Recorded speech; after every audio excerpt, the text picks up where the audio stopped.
Justin Fields to the Saints? I did not expect to be making this video today. It just popped up on my timeline. I haven't watched it. Obviously, I do all these live with all of you, but we're going to watch this. This is from, should have done this before. This is from Saints Now by Chat Sports. Just popped up, going in blind. Will the Saints trade for Justin Fields? Let's see what this young whippersnapper right here has to say. What's happening, Who Dat Nation? My name is Trace Jordan. Welcome into today's show.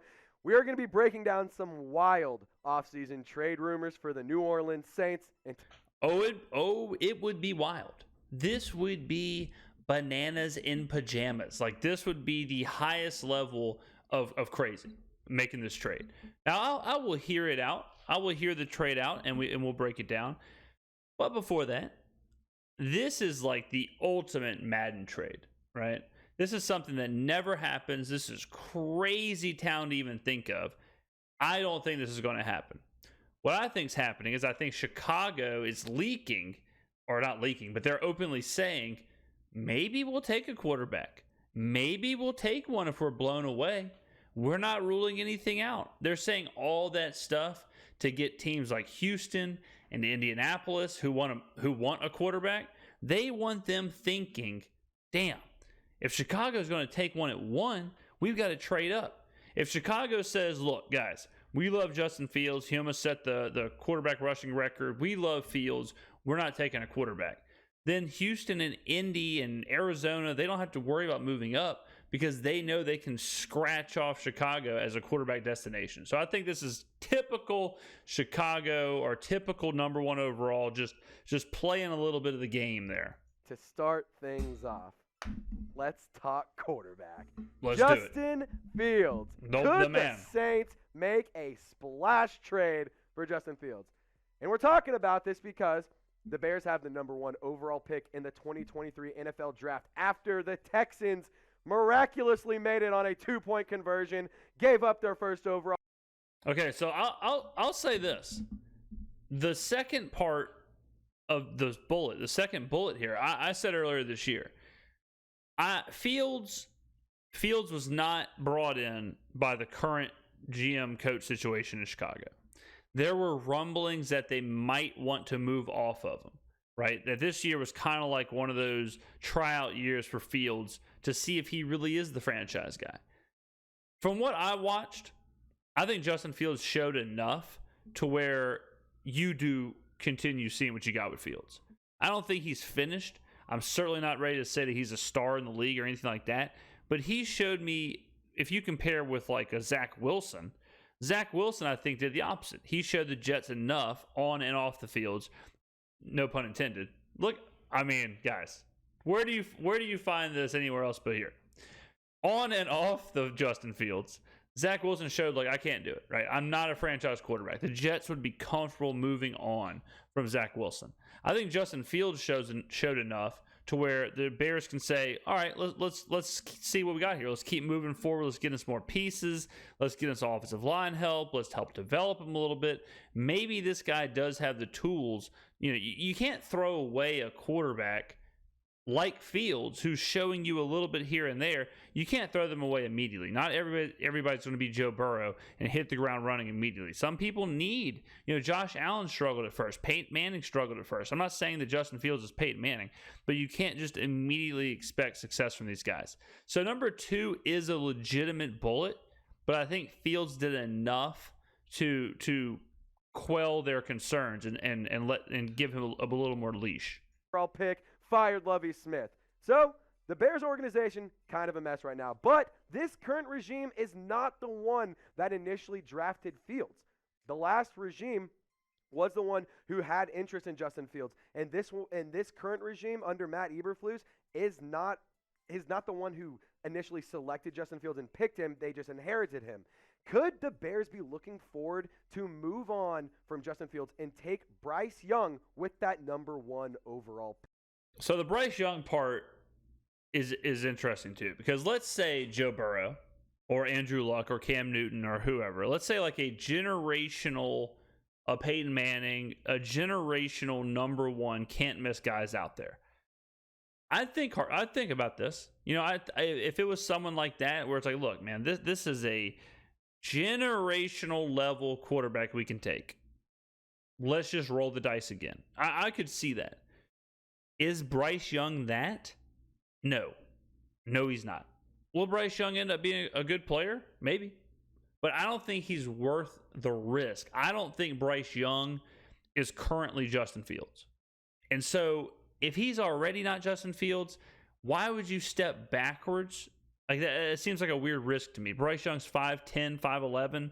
Justin Fields is 6'3". Just physically, they're different. Physically, if it was flip-flopped, if Justin Fields was 5'11", and then all of a sudden you're looking at basically a 6'3" version of that player, it's like, okay, I can understand that.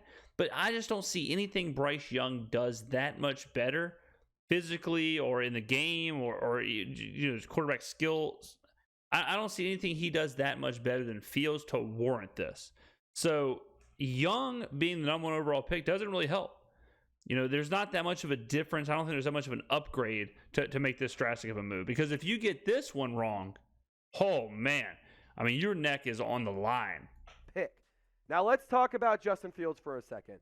60% completion percentage, 2,242 yards, in the air. 17 touchdowns, 11 interceptions. That's a pretty ugly rate, I would say, an 85.2 quarterback rating. But this is where things get interesting. He also runs the ball really, really, really, really, really well. And a lot of this happened at the end of the year. Like a lot of this is where he missed a game, right? He didn't play in Week 18. So he missed time, and he did this. And a lot of this was towards the end of the year where he was pretty much good for 80 to 90 yards rushing every game. His running is so elite, and it's actually kind of undervalued. I want to say he's the 7th ranked. Like he has the 7th most rushing yards in the league out of all players, which is insane to think about. So just this alone right here, it would be enough for me if I was the GM or a coach or whoever's making these decisions. This page right here would be enough for me to say, you know what? Let's see what we got. Let's see what we can do here. I think we're okay trading down. I think we're okay, getting some other positions, filling some other gaps. I think we're okay with that. Let's see what we got in the kid. 160 carries, 1,143 yards. 7.1 yards per carry, and 8 touchdowns on the ground. The evaluation is pretty tough on Justin Fields. He has an abysmal offensive line. He has no wide receiver help. When your best 2 wide receivers are Chase Claypool and Darnell Mooney. Well, Chase Claypool also got like 18 receptions. He didn't have a whole year with them. He didn't have camp with them. He didn't have all that stuff.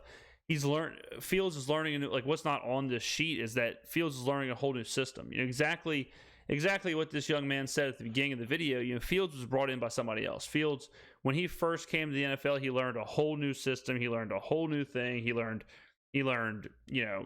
everything before Eberflus. And now you've got Eberflus, and so Fields is changing stuff up again. It's a whole new regime. It's a whole new everything. So I think there's a lot that's. I honestly think for what Justin Fields has had to go up against, I think it's been pretty impressive. Terrible offensive line, no skill positions, complete upheaval in the organization. And he's been pretty good considering. You look at Trey Lance, you look at Zach Wilson, even Trevor Lawrence. Trevor Lawrence is kind of, sort of coming around. But I would argue that Fields on the ground has shown you more than Trevor Lawrence showed at the beginning of his career. So I'm not going to sit here and say that Justin Fields is a future Hall of Famer, but I like him enough to not draft Bryce Young, because that's really the question, right? The question isn't the number 1 overall pick. The question is, do you do all this? Do you do all this restructuring? Do you do all this trading? Do you do all this personnel moves? Do you do all this to get Bryce Young? You ain't really going to get an accurate read on how good of a passer he is. And I will say this one point. Maybe Justin Fields' rushing ability, I hear a lot of chatter. He's just a running back. He's a great running back. Not sure about his passing ability, but he's a really good runner. What I'll say is, and this is kind of a weird situation with Alvin Kamara, you're going to be down a running back more than likely for about four to 6 games next year. Maybe It's one less running possibility that you have to figure out if you can't make it happen in terms of bringing in somebody to be a running back 2 behind Alvin Kamara to take over for the time that he could be suspended. Justin Fields, you still have some rushing ability with him. You have passing ability with him. I have no clue what he just meant by that. I was really trying to listen there. Let me know in the comments below. Was he saying that while someone like Kamara is out, you could let Fields just take the bulk of the running? Or was he saying, like, by design runs and stuff? Or was he literally saying you could just play Fields at running back? Either way, it's insane. Like, I don't have to sit here and tell you guys that there's a huge difference between the plays and the personnel for a running back running the ball and then a quarterback running the ball. Like, even if a quarterback does designed runs, is completely different than like handing off to a running back. And that's not factoring in quarterback scrambles. Like, what he would have to do next is he would have to now break down Fields' rushing, and he would have to break down how much of that rushing were designed runs and how much of them were scrambles, how much, like, because if 95% of it is scrambling, then it does you no good to be like, well, yeah, this guy can just get 10 design runs a game. It's like, well, that's not what he's good at.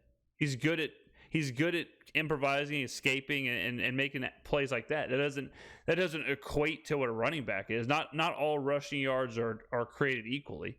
That's crazy. That's bananas. I'm shocked at what I just heard. I don't really know what to make of Justin Fields' talent, but if I were to make a trade proposal, this is something I kind of mocked up with our guy Tom Downey. I would throw wide receiver Michael Thomas, your second-round pick this year, and your first-round pick next year, so that way you could go get him. And I know a lot of people. Okay. I mean, so let's pretend you're the Bears. If you're the Bears here, and you're saying,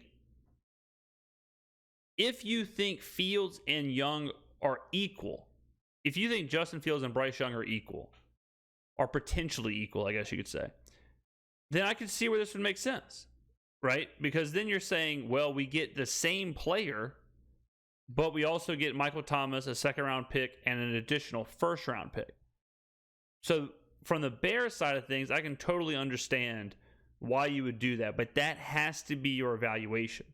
You have to be so certain that Bryce Young is right now equal to Fields, because it can't be in 2 years he'll be Fields, because then, like, the Michael Thomas thing falls apart. It needs to be right now. It needs to be that when you draft Bryce Young, you're thinking you are on the same playing field, if not very, very close to as you are now with Justin Fields. If you believe that Bryce Young next year will be better than Justin Fields next year, if you're the Bears, this is a no-brainer, I think. But the risk lies, and this is obvious, but the risk lies in that determination. I don't think Bryce Young is Justin Fields. I would rather have Justin Fields. I don't think Bryce Young is there. I'm not sold that he's that guy. And I'm just talking about Bryce Young because I don't think Stroud or Levis or anybody else or is even in the realm of possible for the first overall pick. It's hard for me to, like, okay, let's flip on the Saints side. For the Saints, basically the algorithm is, how good do you think you're going to be this year? Because if that, with Justin Fields, because if that pick turns into the 21st overall pick, and you're giving up the 21st overall pick, the second round pick, and you want to get Thomas off your books anyways, the Thomas getting off your books is almost like a benefit. So it's really those picks, because Thomas doesn't play anyway. So, like, you're getting rid of $35 million and a guy who doesn't play. So you're giving up, we'll say, the 20th overall pick and a second round pick this year. I think you only have 2 picks this year, right? So you're giving up one of your 2 picks. So you're not making a pick for a while in this round. Now, what would be really interesting is if you traded Sean Payton also, like, somewhere else, and you got their first round pick.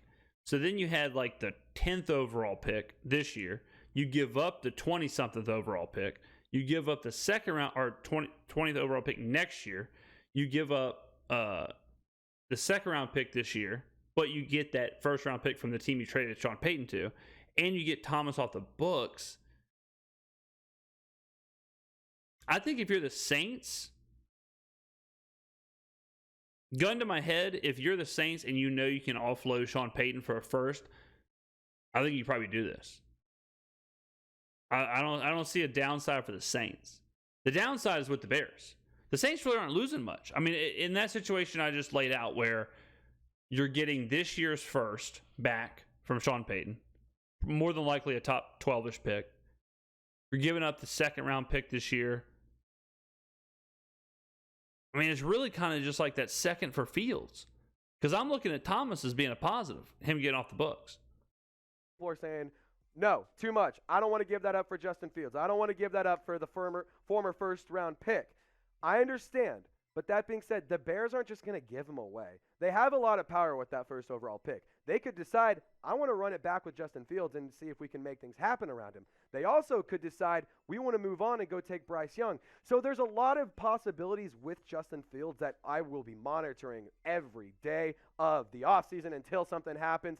But I wanted to just throw this out there. Maybe not the 2023 second-round pick. Maybe you give him your third-round pick or something. Now, let me know what you guys would do. Put yourself in the position of Mickey Loomis. That's an interesting situation. So that's the end of his discussion. But I mean, this is really, from the Saints side of things, it is interesting, right? Because the Saints, this answers a lot of the Saints' questions.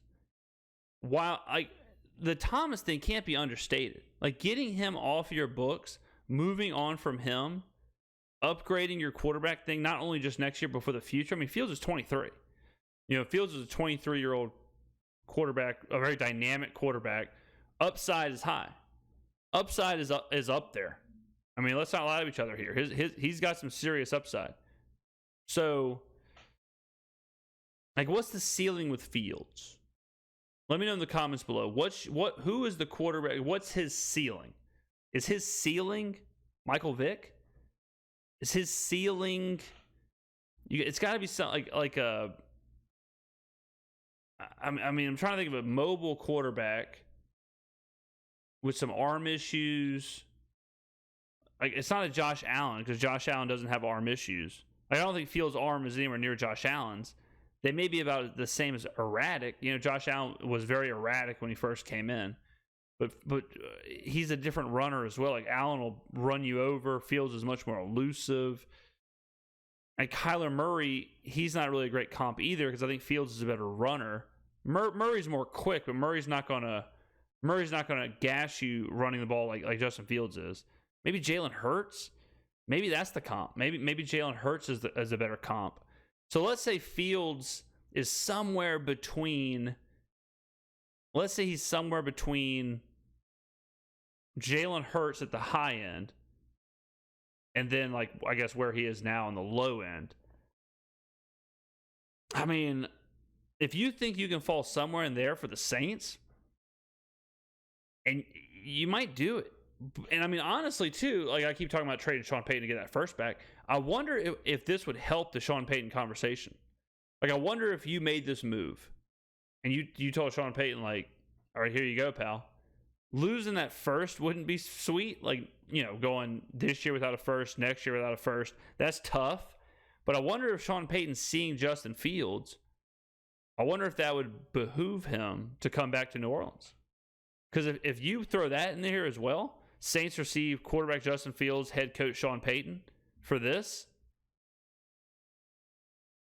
That's not too bad, guys. That's not too bad. This is a very, like, Madden fantasy-ish kind of thing. Like, would they do this? Probably not. But just looking at it from what it is right here, I'm kind of digging it. Guys. Let me know in the comments below what you think. Interesting video from this fella right here. Just popped up. Wanted to go ahead and get this out there for you guys. Let me know what you think. Is this insane? Or does this make sense for the Saints? Does it make sense for the Bears? If you were the Bears, would you draft Bryce Young? Let me know. Comments below.